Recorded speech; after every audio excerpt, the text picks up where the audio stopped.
తిరుమల తిరుపతి దేవస్థానం అనేది ఆంధ్రప్రదేశ్లో ఉండటం మనకు చాలా గర్వకారణం.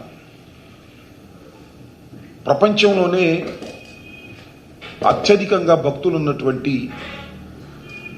భగవంతుడు వెంకటేశ్వర స్వామి. ఆయనకి భక్తుల రద్దీ ఈ సందర్భంలోనే కాదు, ప్రతి నిత్యం వేల మంది లక్షల మంది దర్శించుకుంటారు, వారు మొక్కులు తీర్చుకుంటారు. రాను రాను రద్దీ పెరుగుతూ వస్తుంది. దానికి తగ్గట్టుగానే పాలక మండళ్ళు అనేకమైన సంస్కరణలు తీసుకొచ్చారు. ఒత్తిడి తగ్గించేందుకు అనేకమైనటువంటి రూల్స్ కూడా పెట్టారు. ముఖ్యంగా వైకుంఠ ఏకాదశి సందర్భంగా వైకుంఠ ద్వార దర్శనం ప్రతి సంవత్సరం కూడా చాలా పెద్ద ఎత్తున భక్తులు వెళతారు, దర్శించుకుంటారు. నిజంగా ఆ సమయంలో తిరుమల తిరుపతి దేవస్థానం పాలక మండలికి కానీ, ఈవోకి కానీ, జేఈఓకి కానీ, అక్కడున్న సిబ్బందికి కానీ చాలా ఒత్తిడి కలిగించేటటువంటి కార్యక్రమం అది. ఆ కార్యక్రమం అయ్యేంత వరకు నిరంతరం శ్రమిస్తుంటారు అక్కడ ఉన్నటువంటి టీటీడీ ఎంప్లాయీస్ అందరూ కూడా, including chairman, board members, EO, JEO, ఇంకా డిఫరెంట్ పదవుల్లో ఉన్నవారు చాలా ఎక్కువగా కష్టపడి దీనిలో ఏ విధమైనటువంటి తుత్రుపాటు లేకోకుండా చేయాలని తాపత్రయపడుతూ ఉండటం నాకు పర్సనల్గా తెలుసు. ఎందుకంటే నేను శాసనసభ్యుడిగా ఉన్నప్పుడు, మంత్రిగా ఉన్నప్పుడు కూడా అక్కడికి వెళ్ళినప్పుడు 1-2 సార్లు వెళ్ళినప్పుడు వారు పడుతున్న బాధ వర్ణాతీతమైంది. అడ్జస్ట్మెంట్ చేయలేక చాలా రికమెండేషన్స్ ఉంటాయి. మంత్రులు ఉంటారు, ఎమ్మెల్యేలు ఉంటారు, సీఎం ఆఫీస్ నుంచి వస్తాయి. ఇవన్నిటిని సమన్వయం చేసుకోవడం కొద్దిగా కష్టమైనటువంటి అంశం. ఇక్కడ నేను ప్రత్యేకంగా చెప్పదలుచుకున్నది ఏమిటంటే, ఎప్పుడు కని విని ఎరుగని రీతిలో 6 చనిపోయారు. చాలా బాధాకరమైనటువంటి అంశం.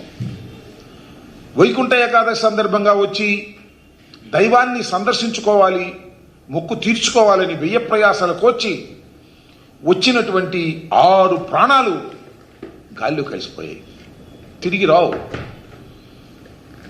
ఎవరు తప్పిదం ఇది? దీనికి బాధ్యత ఎవరు వహించాలి? దీని మీద మీరు ఏమి చర్య తీసుకుంటారు?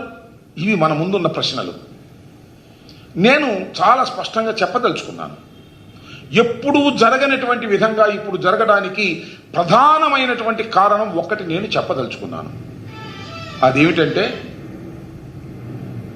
TTD board chairman, TTD board EO, TTD board JEO వీళ్ళందరూ టీటీడీకి సేవ చేసే కార్యక్రమంలో లేరు.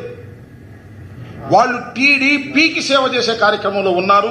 ఒక్కసారి మీరు పరిశీలించినట్లయితే వారి నియామకాలు జరిగిన దగ్గర నుంచి ఇప్పటి వరకు తిరుపతిలో జరుగుతున్నటువంటి ప్రతి విషయాన్ని మీరు గమనించినట్లయితే, ఈఓ చేస్తున్నటువంటి కార్యక్రమాలు కానీ, జేఈఓ చేస్తున్నటువంటి కార్యక్రమాలు కానీ, నూతనంగా అపాయింట్ అయినటువంటి బిఆర్ నాయుడు గారు చేస్తున్నటువంటి కార్యక్రమాలు కానీ, టీటీడీకి సేవ చేయాలనే దృక్పథం లేదు వారికి.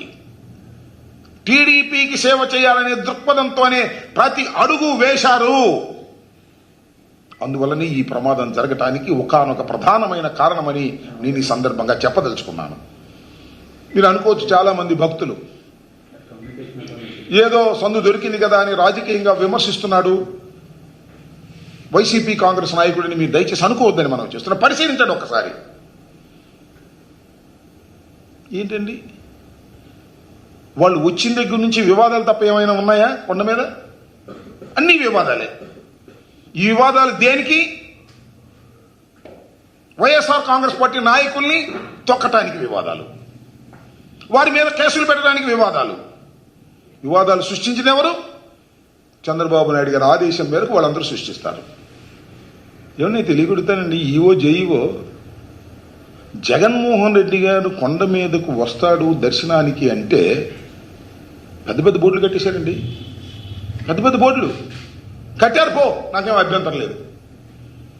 5 గంటలకు జగన్మోహన్ రెడ్డి గారు క్యాన్ చేస్తున్నారంటే 6 గంటలకు తీశారు. మళ్ళా మీ పని ఏంటో నాకు అర్థం కాలేదు. మీ పని బోర్డులు కట్టారు, ఇప్పుడు కట్టారు ఉన్నాయి అంటే జగన్మోహన్ రెడ్డి గారి కోసమే కడతారు, జగన్మోహన్ రెడ్డి గారి కోసమే తీస్తారు, టీడీపీ చెప్పిందే వింటారు. నేను మనవి చేస్తున్నా, ఆ పవిత్రమైన కొండ మీద పనిచేసేవారు రాజకీయాలకు అతీతంగా పనిచేయగలిగినప్పుడు మంచి జరుగుతుంది. బిఆర్ నాయుడు గారు అని ఒక మాట అన్నాడు, గుర్తుందా మీకు? జగన్మోహన్ రెడ్డి గారు ముఖ్యమంత్రిగా ఉన్నంత కాలం నీ కొండ మీదకి రాలేదన్నాడు. అంటే ఏంటి? భక్తి దైవం మీద లేదు, కసి ఉంది మా మీద, వైసీపీ మీద కసి ఉంది. ఆయనకున్నటువంటి TV5 ఛానల్లో మా మీద కథనాలు, చంద్రబాబు నాయుడు గారి మీద పుంఖాలుగా పాజిటివ్ కథనాలు. దీనికోసమే నీకు